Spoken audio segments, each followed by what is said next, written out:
How's it going, guys? On today's episode of The Good, the Bad, the Verdict, we're going to be looking at the Powerbeats Pro. So the Powerbeats Pro are the newest addition to the Beats lineup. They are totally wireless earphones. So these are the first actual truly wireless earphones that Beats has made. All their other wireless earphones were kind of like the wired ones that sat around your neck. Still wireless, but not totally wireless like the AirPods. So these brand new Powerbeats Pro are targeted towards athletes and people who live an active lifestyle. So a little bit different than what the AirPods are, but still employing a lot of the same ideology. So let's start off with the good. Number one, the H1 chip. So the brand new AirPods and the Powerbeats Pro are the only two Apple/Beats products to feature this brand new H1 chip. This H1 chip, what it does is it's a replacement of the W1 chip, which was the last generation of it, and it's meant to be, it's kind of the headphone brain here, and that allows the headphones to, one, pair to all the iOS Apple devices very easily, and two, it allows the HEY Siri functionality to work. So if you say HEY Siri, you can get, you'll get Siri popping up without having to press down a button or anything else. The H1 chip is actually a very highly useful chip, and it's made not only the pairing process, but the entire process of switching between devices and everything extremely simple. And that's something that is very good about the Powerbeats Pro. Number two, a benefit of the H1 chip that not a lot of people actually discuss is the range. So Bluetooth range is on most devices nowadays really good, but with the Powerbeats Pro, the H1, the range is just something I've never experienced before. It is extremely strong signal, and I have not had it drop at all. And when I work out at the gym, I do play basketball. So what I do is, when I do that, I put my phone to an extreme corner of the court, and then I'm usually playing throughout the court. Most of these headphones, what happens is earphones which are wireless, about half court or a little bit beyond half court of where the phone is, the connection starts to drop. It'll kind of be disconnecting and connecting, and the music, whatever's playing, it'll start to kind of cut in and out. But with these, I could be on the opposite end of the court, about I think a court is about 90 to 100 feet long, so I could be 90 to 100 feet away, and still it would be absolutely crystal clear, perfect. And that's something that was very impressive to me. So if you are someone who likes to put your phone in one place and then just move around and work out or something like that, it is such an amazing feature to have. Number three, I do have to talk about sound and mic quality, and both of them are very good. They have absolutely no complaints. Sometimes with wireless earphones, I do get complaints of people saying, what are you talking through? Are you talking through headphones or something? People can sometimes recognize with particular earphones or wireless headsets that you are in fact using wireless headsets. But with these, never had an issue. Nobody could ever tell. I took many calls with them. The mic quality was always excellent to the other side. And even the sound quality, for the most part, very good. I didn't have any complaints or issues with that. And I think that at this point, a lot of these earphones and headphones, especially the wireless ones, they all are starting to sound pretty much on the same level, which is excellent. Number four, the best part undoubtedly has to be the battery life. This has the best battery life I've ever experienced on wireless earphones or headphones of any kind. So I charged these up on Sunday, and then I actually used them all the way through till next Tuesday. So about 8 days. Every day I used them for about 2 to 3 hours at least, and it was it still had charge on that Tuesday. So on Tuesday, finally, the case at 5%, and both the earphones themselves had about 40% charge left. So I'm sure there was a few more hours left, but after about, I'd say, 16 to 18 hours of audio usage, there was still a pretty good amount of battery left. It's such a relief not to have to worry about charge on your earphones.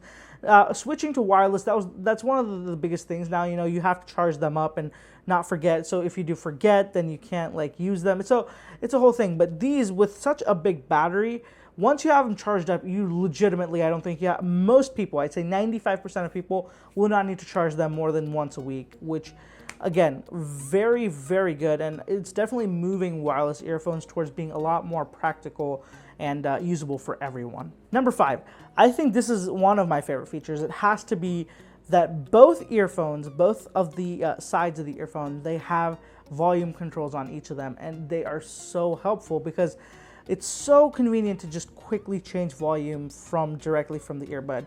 I don't have to, engage Siri. I don't have to grab my phone out of my pocket. I can just do it right from there. And it was something that I really missed about my BeatsX. My BeatsX had the inline controls. When I moved to the AirPods, I missed them, and now that I've been using the Galaxy Buds for the last couple of months, they don't have them either. And it's just been really nice to have dedicated volume controls because it just allows you flexibility, and you don't have to get your phone out every time you want to change the volume up. Number 6, I want to talk about the ear hooks, or just the general design and purpose of these earphones. So they're meant to be for people with an active lifestyle. That's why they have hooks. They're designed in a way that they're supposed to stay secure in your ears, and I have to say they do an excellent job at that. The earphones stay in there.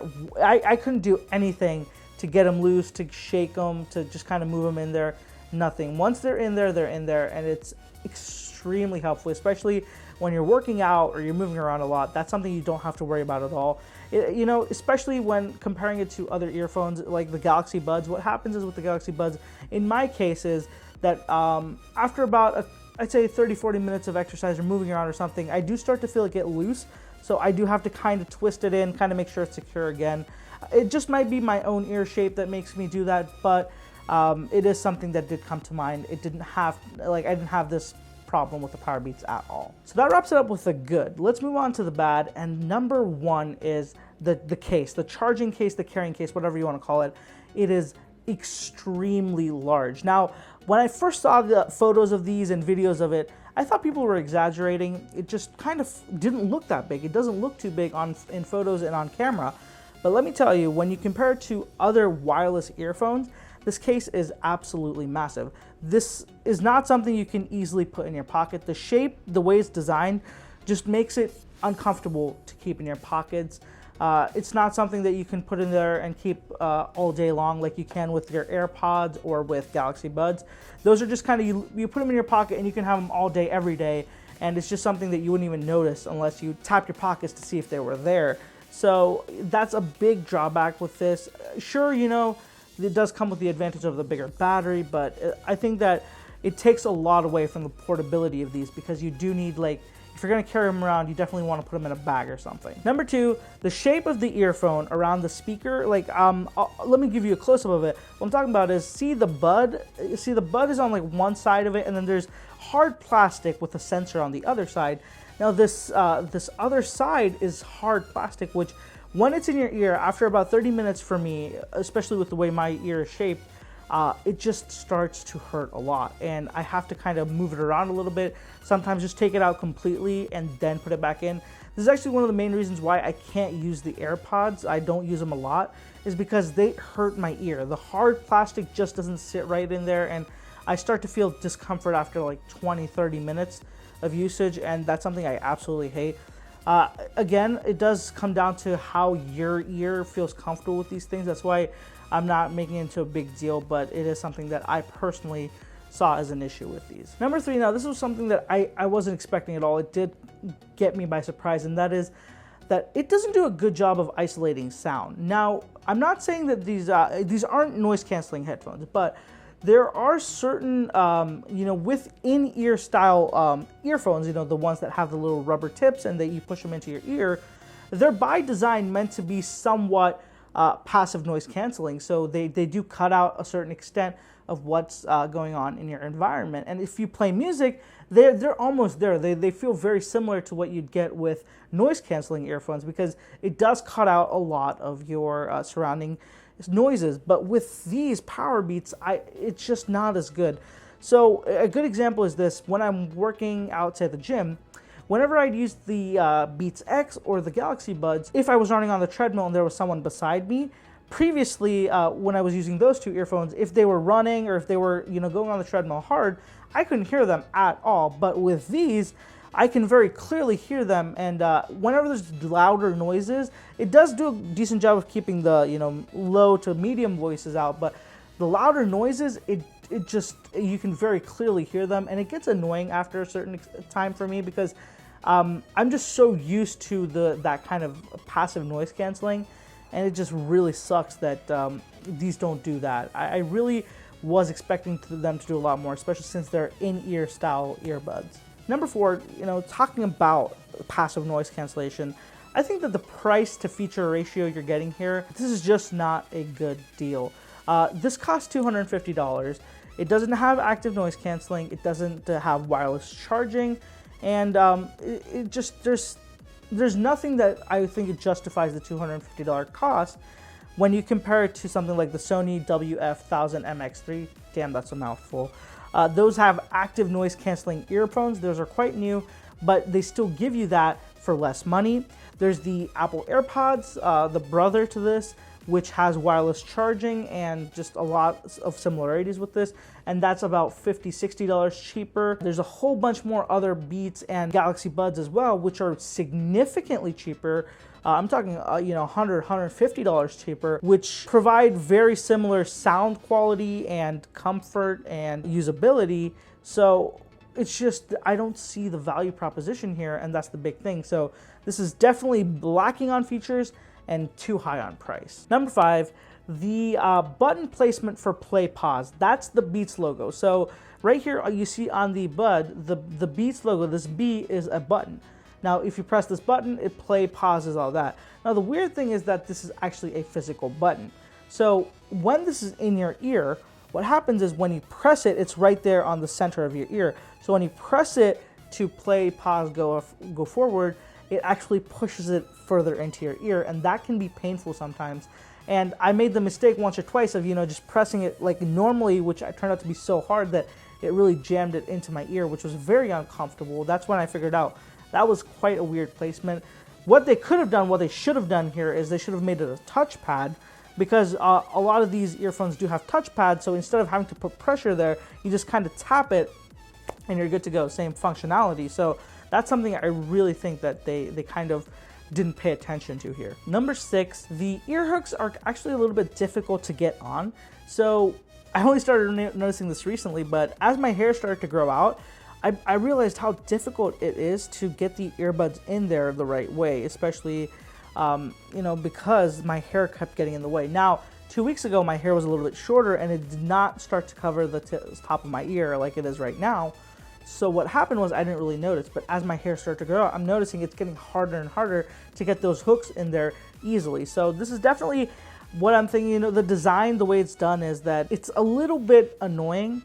I get why the hooks exist, I know they do, but it's just, they don't, the way that they're designed makes it harder to put on. I've had other earphones with hooks, and they just go on a lot easier. For this one, you do have to fumble around a little bit to get it on there. Especially if you do have longer hair. And finally, number 7. Now, this is something that I'm going to say I'm confused by this. So these have a very good magnetic system. So let me just show you. When I am done using one of these, I can just put it back and it automatically magnetically pulls the earphone back in. And that's very good. But the problem here is that when it magnetically pulls it in, it's also supposed to get it right to the charging pins in the case so that the earphones can charge up. Now, what I've noticed is multiple times that even though the magnetic force is pretty strong and it pulls it in there and it's in there really strong, it doesn't line up the charging holes the right way a surprisingly high number of times. So I've noticed many times that one of my earphones is fully charged and one of them has no charge.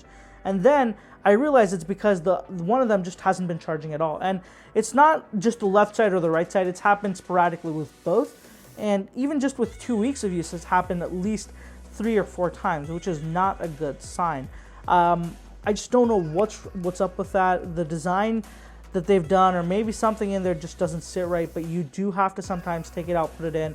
And the only real way to know if they're charging, both of them, is to grab your phone, and on your iPhone, check in the battery section of your widgets, and then, you know, check if all of them are charging. It's just something that's an extra step that I should not have to do. It should go right into charge, and I don't know what they did and why these pins don't line up the right way on the first try, but if you do buy these, you do try to keep this in mind. And what I'm also curious about is, am I the only person this is happening to? So if any of you do have Powerbeats Pro or know people who have Powerbeats Pro, could you find out and let me know if they've experienced something like this, or if you've experienced something like this?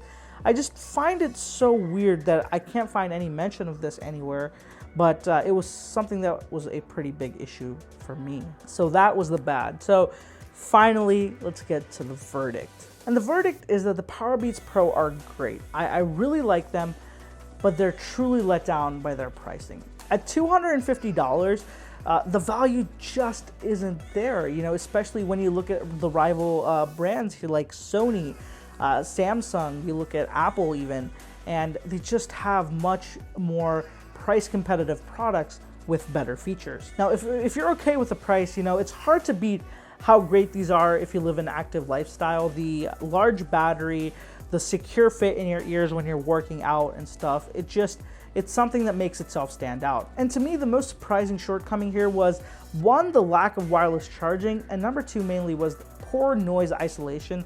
That's something that I very much, you know, it was just with these that I realized how much that's important to me. I really think that having the proper noise isolation, especially with in-ear style earbuds, is important. And the fact that these somehow don't do that good of a job at me, it unfortunately just makes it fall short in my own opinion, and I don't like that. In the end, I think that at $250, these don't make sense.